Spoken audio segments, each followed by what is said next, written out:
Добро пожаловать в мой канал. Il y a comme un goût amer en nous. Dimanche matin, on a tout de suite pensé à cette phrase, à cette chanson, évidemment. Évidemment. Un morceau de 1987 sur l'absence, le deuil, la mort de l'ami Daniel Balavoine, chanté par France Gall, écrit par Michel Berger, complices éternels. Oui, et il y a comme un goût amer en nous, à la pensée que France Gall est morte, des suites d'un cancer à l'âge de 70 ans, quelques semaines après Johnny, plusieurs mois après Bowie, Prince. Avec elle, une fois de plus, c'est un peu de nous qui s'en va, et les refrains que l'on a chantés à tue-tête, nos booms au son de « Résiste » ou de « Babacar » où l'on imitait la façon de bouger de la chanteuse. On danse encore sur les accords qu'on aimait tant, mais pas comme avant, dit aussi la chanson, évidemment. La musique pour soigner les peines, pour surmonter les douleurs, pour toujours choisir la vie. Faisons taire les mélancoliques, avec notre propre rythmique et notre joie, chantait justement France Gall dans « Musique ». Une vie de succès et de combat. Sois belle et chante. France Gall détestait ses débuts. Je les effacerai bien, ces 10 premières années de carrière, nous confia-t-elle en 2004 à l'époque de la sortie de son intégrale où ne figuraient pas ses premiers enregistrements, Sacré Charlemagne, 1964, écrite par Robert Gall, son père, auteur notamment de « La Mama » pour Aznavour, et « Poupée de cire, poupée de son », écrite par Serge Gainsbourg, qui lui avait permis de gagner l'Eurovision en 1965 pour le Luxembourg.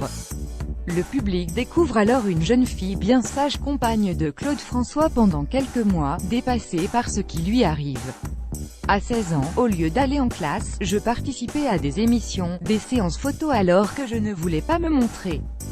J'avais le sentiment d'être violée en permanence. Un malentendu à son paroxysme sur « Les sucettes » ambigu, écrite avec malice par Serge Gainsbourg dont l'interprète ne saisit pas tout de suite le double sens.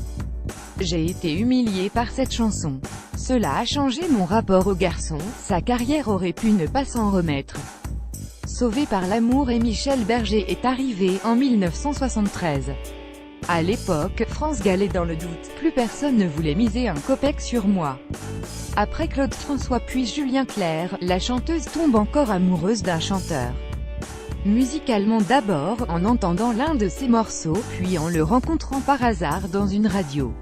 Elle lui fait écouter les compositions que lui prépare son label.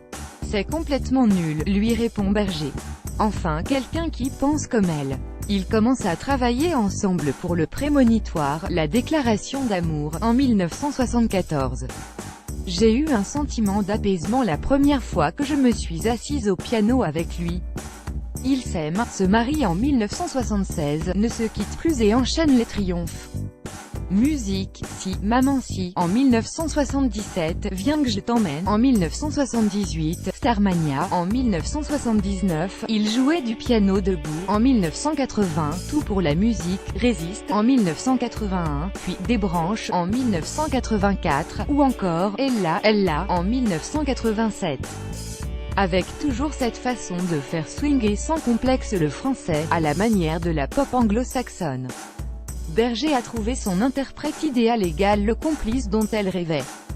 On était d'accord sur tous. France, Afrique c'était en 1985. Dans la foulée du Bandaïdan en Angleterre, les artistes français se mobilisent contre la famine en Éthiopie au sein du collectif Chanteurs sans frontières. France Gall et Michel Berger font partie des premiers à reprendre le refrain « Et loin du cœur et loin des yeux ».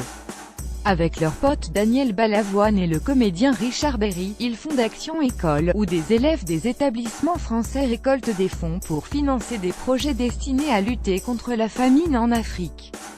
Une mobilisation solidaire sans précédent qui permet à la chanteuse de créer un vrai pont avec le Sénégal. C'est là-bas qu'elle croise Babacar, gamin au cœur d'un de ses plus gros tubes des années 1980. Elle passera une partie de son temps après la disparition de Michel Berger sur l'île de Ngor, au large de Dakar. Là-bas, je suis dans la nature, j'aime vivre dehors, expliquait l'artiste. Ici, à Paris, je ne suis pas à l'aise à l'extérieur, par peur des paparazzis, des rires et des larmes. Le succès ne fait pas tout. Si, à la scène, le couple Berger-Gall est solaire, à la ville, il doit faire face à la maladie de sa fille, Pauline, atteinte de mucoviscidose. Une souffrance que l'on ressent à travers le ton plus grave de l'album « Babacar », sorti dans les bacs en 1987, le plus gros succès de France Gall avec 1 million d'exemplaires vendus. C'était épouvantable de parler du disque sans pouvoir raconter les vraies raisons de ce côté sombre, expliquera la chanteuse. Il y avait un décalage terrible entre l'artiste comblé et la maman déchirée. Cela se voyait sur nos visages, nous étions moins gais sur les photos. France Gall arrête la musique pour s'occuper de Pauline, alors âgée de 9 ans. La quarantaine arrivait aussi, et avec la maladie de notre fille, vieillir signifiait que nous allions vers la tragédie. Le premier drame n'est pas celui qu'elle imagine. En 1992, Michel Berger est terrassé par une crise cardiaque à l'âge de 44 ans alors qu'il vient d'enregistrer un album en duo avec France.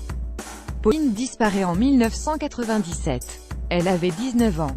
La vie et rien d'autre. France Gall résiste, trouve l'énergie pour surmonter la mort et la maladie alors qu'on lui diagnostique un cancer du sein peu après la mort de Michel Berger.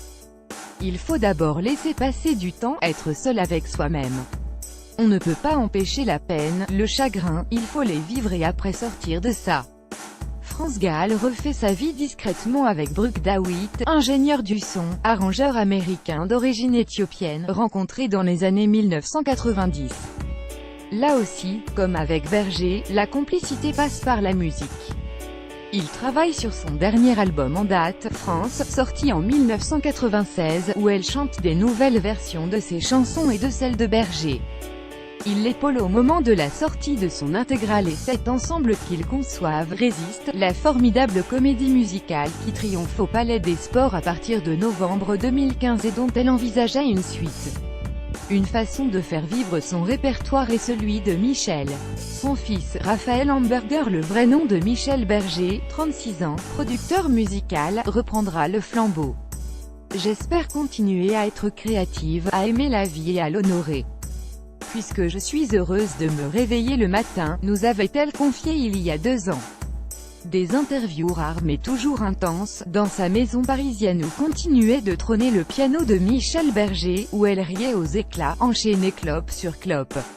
On lui avait fait remarquer un jour qu'il n'y avait pas de tristesse quand elle évoquait son complice disparu, ça aide, le temps qui passe, nous avait-elle répondu.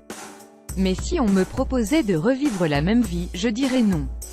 La prochaine fois, je demanderai à avoir une vie plus douce.